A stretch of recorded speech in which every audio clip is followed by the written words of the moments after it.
Hello and welcome. In continuation with our previous series of complexometry, we have already studied the examples of replacement titrations in our previous lectures, in which we have studied the titration of calcium using the magnesium EDTA complex and idiochrome black tea as the indicator. Replacement titrations are used in those cases where a suitable indicator is not available for the estimation of a particular metal ion. In this case, the stability, as we see, of calcium indicator complex is much less than the magnesium indicator complex, and this is important in cases where hardness of the water needs to be determined. However, in those cases where magnesium is not present along with calcium, it may be added as magnesium EDTA complex so that calcium can be titrated via partial replacement titration. And in the procedure which follows is that we take a 10 ml calcium ion solution in a conical flask and add 5 ml of magnesium EDTA solution. After that, buffer solution is added around 10 ml, and this buffer is necessary to maintain the pH of the solution, and then the indicator EBT or idiochrome black tea is added in a pinch. This solution is further heated and titrated with EDTA till the color changes from red to blue, and the estimation as it goes, 1 ml of 0.01 molar EDTA will be equal to 0.4 milligram of calcium as the molecular weight of calcium goes.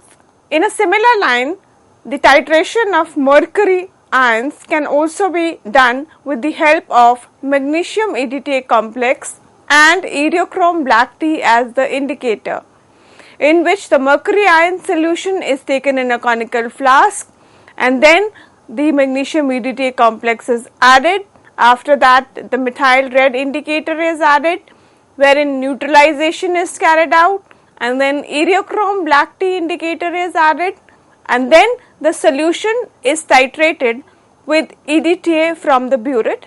Color changes from red to blue is marked as the end point. 1 ml of 0.01 molar EDTA will be equal to 2 grams of mercury in the sample. Titration of lead ions can also be carried out as an example of a replacement titration using copper EDTA complex and PAN or polyacrylonitrile as the indicator. The titration of lead takes place in acidic solution since error due to alkaline earth metals can be avoided as they do not complex with EDTA in the acidic medium. Hence, a replacement titration involving copper EDTA PAN system is done. Lead can also be titrated directly using xylene orange as the indicator. So, this implies that if PAN is to be used as the indicator, then a replacement titration needs to be carried out, since PAN does not give a very sharp color change towards the end point with lead. However, if a direct titration needs to be carried out, then xylene orange can be used as the indicator. So, when a replacement titration is carried out, a 10 ml of lead solution is taken in a conical flask, and to this 5 ml of the buffer is added, and this buffer is again ammonia ammonium chloride buffer, which is needed to maintain the pH of the solution. Then copper EDTA solution is added in 5 ml quantity along with 3 to 4 drops of the indicator PAN, and here in this case, since the replacement titration is carried out, so PAN is being used as the indicator. This solution is further diluted and titrated with EDTA till the color changes from red to yellow. For this, 1 ml of 0.01 molar EDTA will be equal to 2.07 milligrams of lead. Many other metal ions like nickel, cobalt, zinc and cadmium can be titrated in this way. Titration of silver again can be carried out as a replacement titration using nickel cyanide complex and muroxide as the indicator. Silver EDTA complex is not stable, so it is not possible to titrate silver directly with EDTA. Since the basic principle of a complexometric titration is that the metal EDTA complex should be stable, then only the titration will be proceeding towards completion. If silver solution is added to the ammoniacal nickel cyanato solution, as the equation goes, wherein tetracyanonickelate reacts with silver ions to form silver cyanide, nickel ion is released. Silver has a greater affinity for cyanide rather than nickel and releases an equivalent amount of nickel, which is then titrated using muroxide as the indicator. In this, 0.2 grams of tetracyanonickelate is dissolved in 50 ml of water, and care has to be taken that the water which is used for all complexometric estimations should be deionized water. This is taken in a conical flask.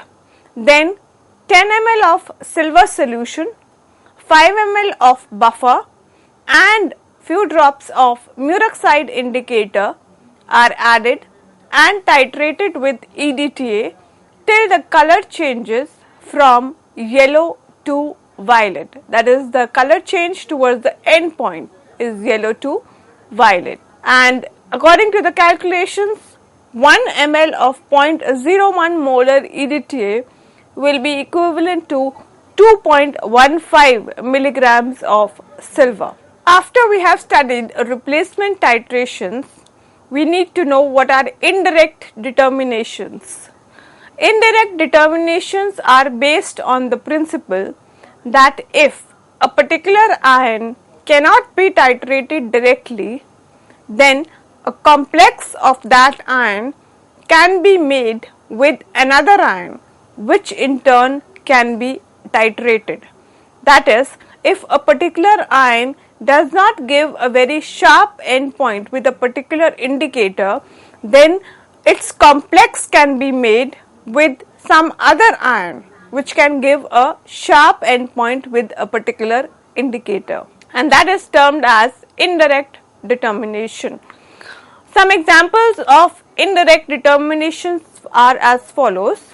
The first one is the determination of phosphate ions in a particular solution. Phosphate forms a complex with magnesium in ammoniacal solutions. This gives a salt of the composition magnesium ammonium phosphate with 6 molecules of water. Since the molar ratio of magnesium and phosphate in this particular complex is 1:1, if the precipitation is done under proper conditions, then by the titration of magnesium with EDTA, the amount of phosphate can be calculated. Since magnesium and phosphate, as we have said, is in equal amounts, so if we titrate magnesium with EDTA, we can come to know the amount of magnesium, and that will be equivalent to the amount of phosphate in the particular solution, because magnesium and phosphate are in equal amounts. This precipitate, if dissolved in acid and excess of EDTA is added to it, the solution can be made alkaline and no precipitate is formed, because now magnesium has been complexed by EDTA. The excess EDTA can be back titrated with magnesium solution.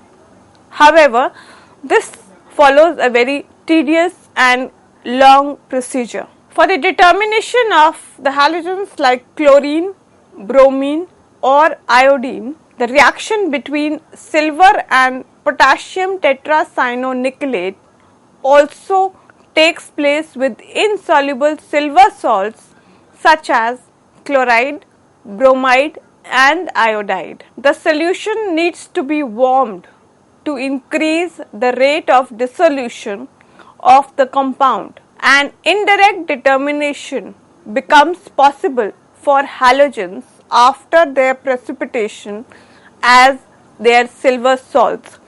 As we know that halogens form their precipitates with silver, like silver forms with chloride gives a precipitate as silver chloride, silver with bromide forms a precipitate as silver bromide, and similarly with iodide it forms silver iodide.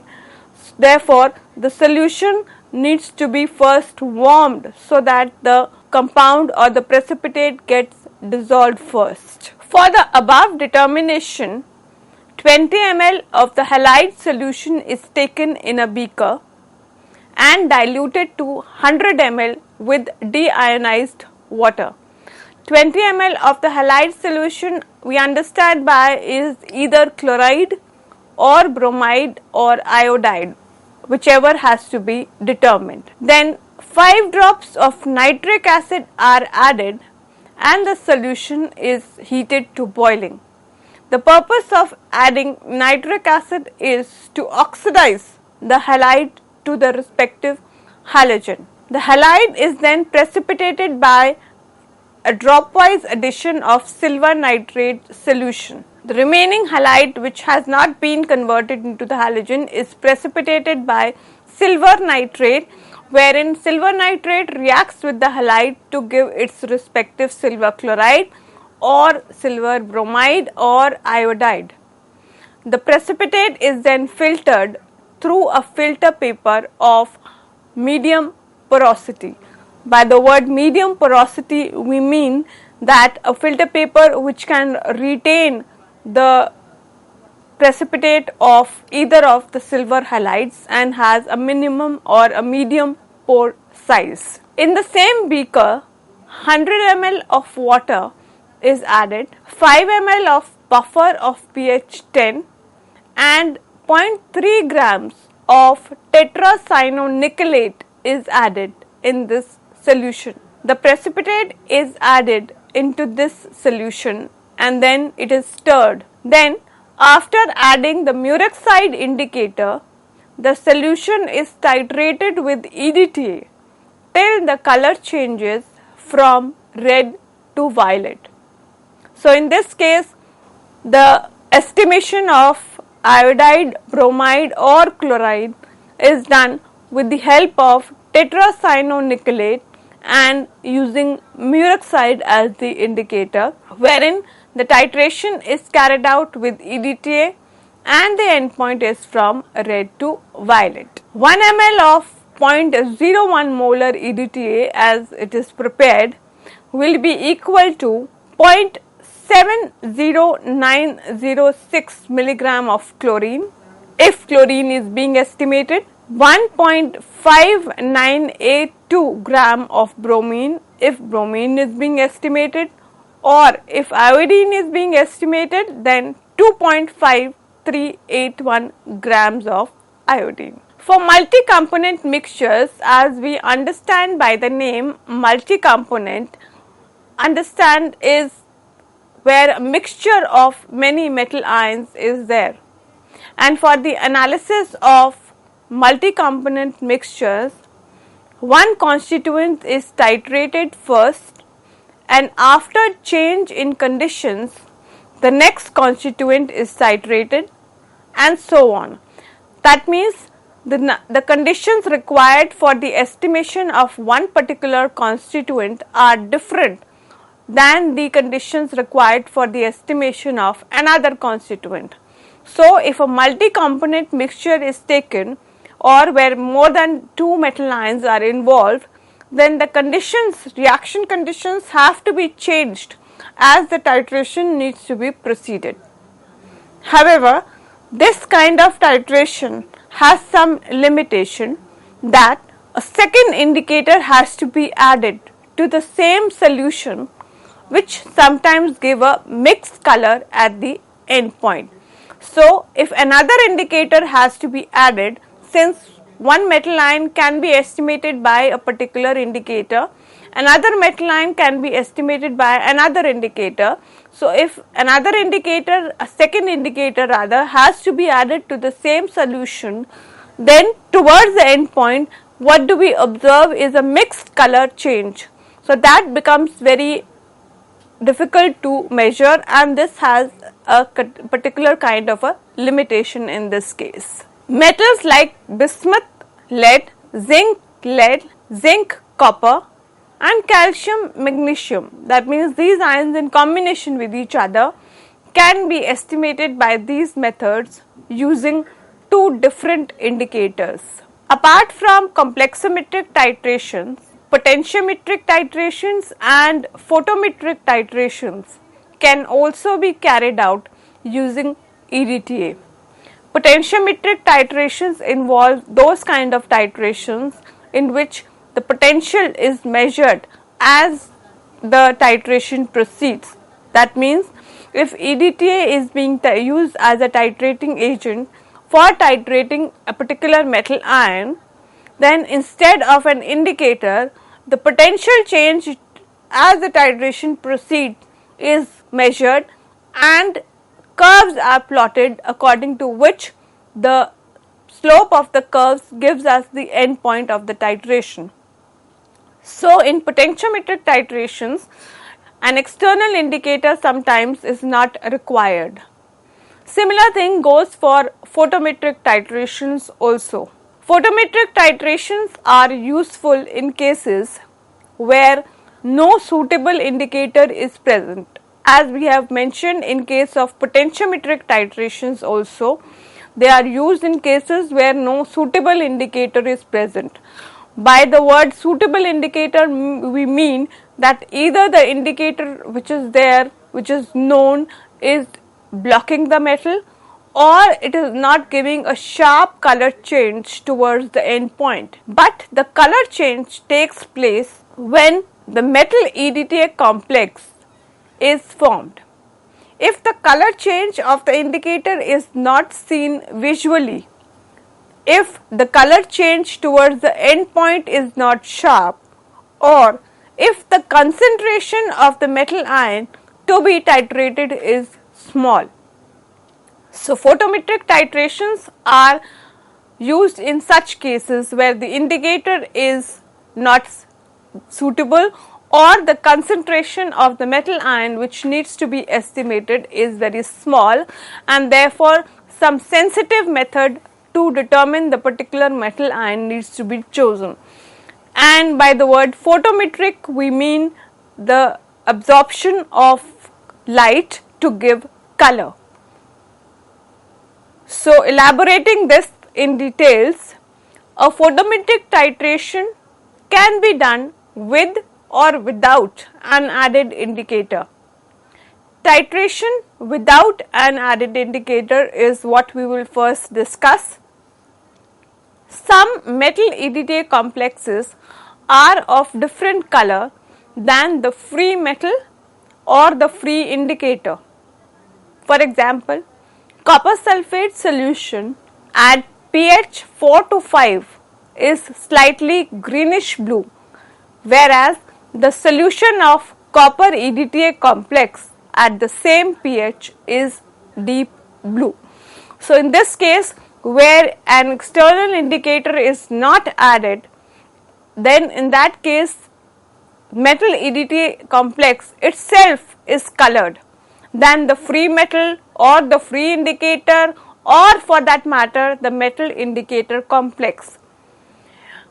When we talk about calcium EDTA complexes, or we talk about magnesium EDTA complexes or zinc EDTA complexes as we have discussed earlier, then these metal EDTA complexes are colorless and their titration needs to be carried out using a suitable indicator so that the color change may be noted towards the end point.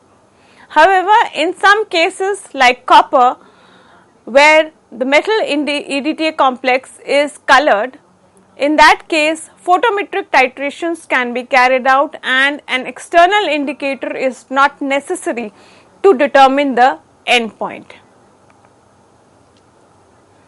Hence, The absorbance is measured during the titration, and then there is a gradual increase in the absorbance till the equivalence point is reached. No further change occurs thereon. So, as the intensity of the color increases during the titration, the absorbance value keeps on increasing, and when the equivalence point reaches, equivalence point is the point where both the titrant as well as the titrand, that is the solution in the conical flask and the solution in the burette, have reacted in equal amounts. An equivalence point is just before the end point. An end point, as we all know, is the point or the volume at which the color change takes place, where we add just one drop excess of the titrant to give a color change in the solution, indicating that the reaction is complete. So, as the titration in this case is proceeding, as we have seen in the earlier slide, the titration when it is proceeding, then in that case the absorbance value, if the intensity of the color increases during the titration, the absorbance value keeps on increasing, and hence at the equivalence point no further change occurs, and that can be noted as the final end point. Thank you.